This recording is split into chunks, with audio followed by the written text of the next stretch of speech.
First, release the latch that is to the left, and you pull this completely up. What that does is release the holding mechanism that keeps the CPU in place. Next, we want to raise this up very easily, because underneath here what we have are pins.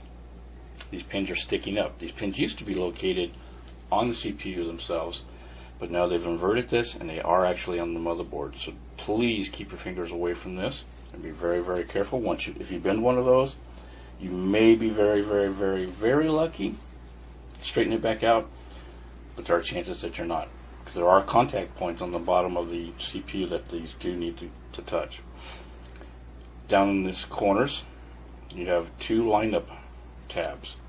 These lineup tabs make sure that you put the CPU in the correct position. There's only one way to put the CPU in. If you can see, on this particular model, you've got a little arrow, a little dot, and there's a little notch here and a little notch on the other side. That's telling you this is the side that needs to line up with the dots or the notches on the mechanism. Carefully place it into position. Make sure that it is secure.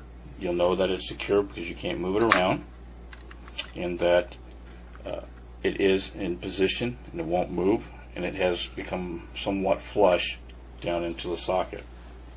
Take the top of the mechanism, place it on top of the CPU. Again, making sure that it looks fairly lined up, that these tabs are down onto the groove. This is our locking mechanism once again. Push it back. You are going to feel some resistance because it is pushing down on the CPU with the mechanism, and it's going to give it, make sure it seats really nice and tight. So there is going to be a little bit of force. So don't be too scared of that.